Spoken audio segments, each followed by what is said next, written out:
Good morning, everyone. I welcome all of you to an insightful conversation. This session brings us a thoughtful, provoking session to engage with Dr. Taslima Nasrin, who is the significant voice of contemporary feminist political discourse. Throughout this discussion, we will be reflecting on the themes of activism, literature, feminism, women's position in society, religion, social changes and political changes which is noticed in both countries, Bangladesh and India. On behalf of the people assembled here, I extend my sincere, warm welcome to you, Dr. Taslima. Welcome, madam. And definitely it's our privilege and pleasure to talk with you, Dr. Taslima. We look forward to a thoughtful conversation that explores all complexities with nuance and respect. Even though today's guest is very familiar to all of us, I would still like to introduce them for the purpose of the program, for the sake of the program. Let me. Dr. Taslima Nasrin is best known for her bold writing on feminism, secularism, and human rights. She is an outspoken critic of religious extremism and gender inequality. Along this, she is a trained medical physician, later moved into writings and journalism. Her most controversial and famous work is Lajja, which depicts the persecution of a Hindu family in Bangladesh following a communal tension. The book sparked intense backlash and was banned in Bangladesh.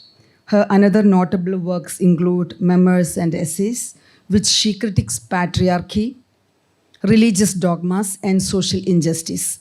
Ms. Taslima Nasrin has received numerous awards and honors from different countries and world organizations like Ananda Purashkar in India, European Parliament Award, UNESCO Prize, French Government Human Rights Prize, awards in Belgium, Paris, Sweden, Harvard, and New York universities. Ms. Taslima has authored more than 50 books across poetry, short stories, novels, essays, and autobiographies. Her works have been translated into 25 languages globally, and she has become a symbol of the fight for freedom of expression. This is the outline of wonderful journey of Dr. Taslima Nasrin. Now she is here in front of you with 31 years of painful experience of exile. To begin, I would like to explore the intersections of faith, freedom, and feminism. Ms. Taslima, this is a very simple question, but most important one. When the government of Bangladesh ordered you to choose between your job as a medical physician and writing, you chose to resign from the public service for continuing your literary pursuits. Actually, what prompted you to make such a decision, madam?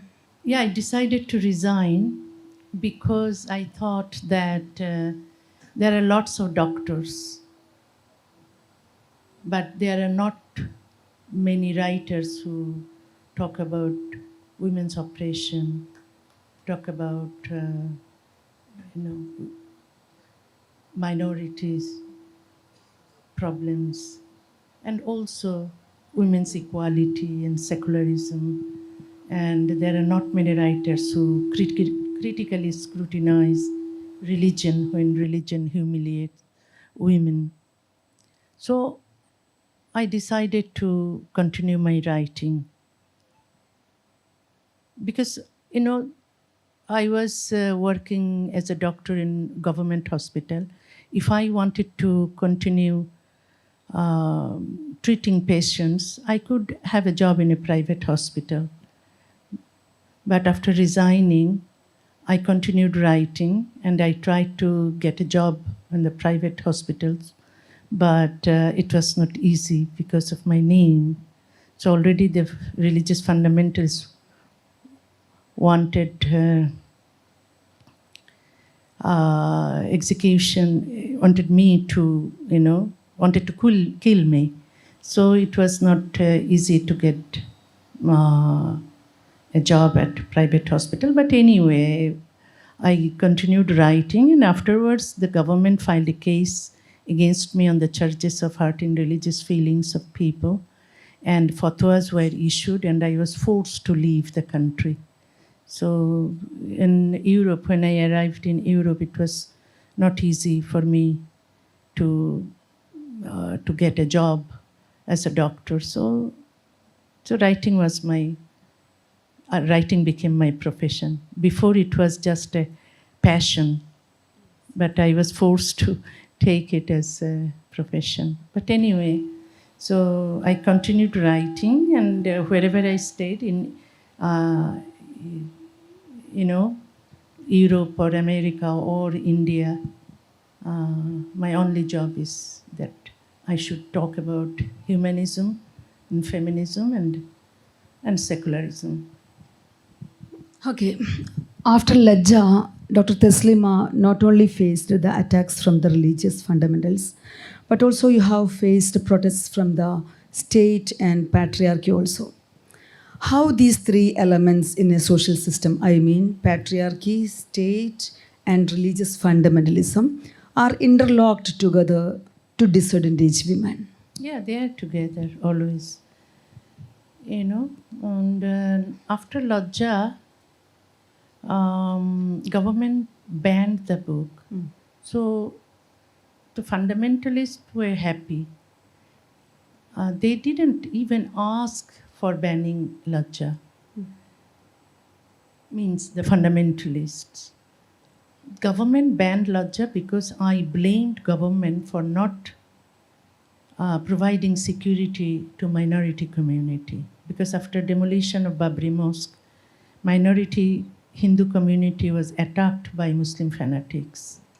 And I described the situation on my book Lajja. And because I blamed government banned the book. But fundamentalists issued fatwa against me, put price on my head, and they demanded my execution by hanging, all because that I critically scrutinize religion. And they were furious. In my many other books, that when I wrote about women's equality, I had to be critical of patriarchal tradition, anti-women culture, and also religion that oppresses women. Because there is no equality between men and women in marriage, divorce, child custody, and inheritance. And in our country, our laws, personal or family laws, based on religion, and women do not get any equality. So I just wanted no religious law. I wanted laws based on equality and justice. And so the government was furious, and also the misogynists and religious fundamentalists. They are together. They all together were angry with me, and so that I was forced to leave the country. Yes, Muslim women who are actively participating in public life and they are smartly engaging in public sphere are still face fatwas.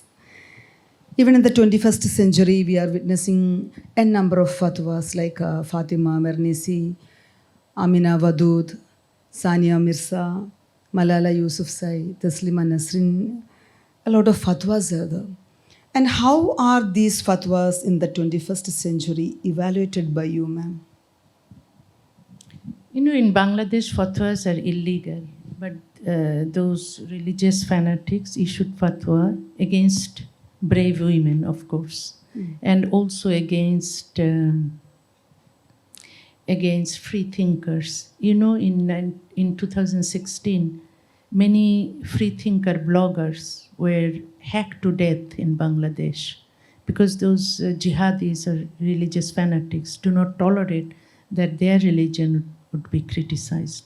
But without criticism of religion, you cannot make the society civilized, you cannot bring women's equality in society, you know.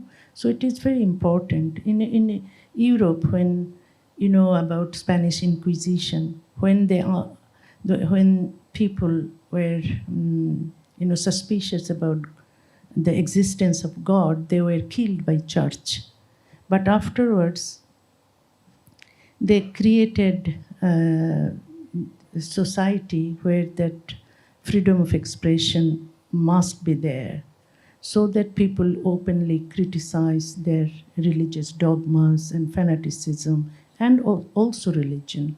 Then we get secularism in Europe. They first started in Europe. They secularized the state. They separated religion and state completely. It is a must. If you want a civilized society, your state must be separated from religion. Religion is private matter. Society must be secularized, and education system must be secularized. Otherwise, women's equality will never be possible, because religion is against women, and religious laws are against women's equality. So minorities will be treated as second-class citizen. Religious minority will be second-class citizen. You see that in Bangladesh how religious minority, Buddhists, Christians, Hindus have been suffering. It's because that the state is not totally secularized. So it is very important for human dignity, the human beings to live with dignity and honor. State, education, society must be secularized. Your identity as a woman, how influenced your writings or the themes you selected for writings? Yeah. You know, as a woman, I suffered since my childhood, because I have seen that when my brothers got freedom to go wherever they like to go, whatever they wanted to, whatever they wanted to eat, and they play with, they were provided everything, but not girls. So, but my father was very progressive. He was very secular person, so he decided that he should send us, the girls, to school and college, and he was a doctor. And he wanted me to be a doctor. So I was privileged. I became a doctor, but still, because I am a woman, I suffered a lot, because it's a misogynistic society, very patriarchal society. Even when women are educated, progressive, they suffer, because the people are misogynist. You know, they don't want women to go out. They don't want women to live as human beings. They want women to be covered, to stay at home and to do household chores. So they are not used to see women are brave, women are having financial independence. I survived in that society because I was a doctor and I earned money and I had financial freedom. Many women who wanted their freedom, they couldn't enjoy life as human beings because they're not independent. Financial independence is must if any woman wants to enjoy their freedom. So if you are dependent on others, or husbands or fathers or any other people, then you cannot enjoy freedom. So always I ask women to get education, to get financial independence. Because of your outspoken nature, Taslima, you have suffered a lot of backlash from the society. Yeah, I was threatened, I was exiled. I often observed certain reinterpretations are happening inside the religion. Some people can believe, I don't believe it in religious feminism. You don't believe in religious feminism? I think that all religions are against women.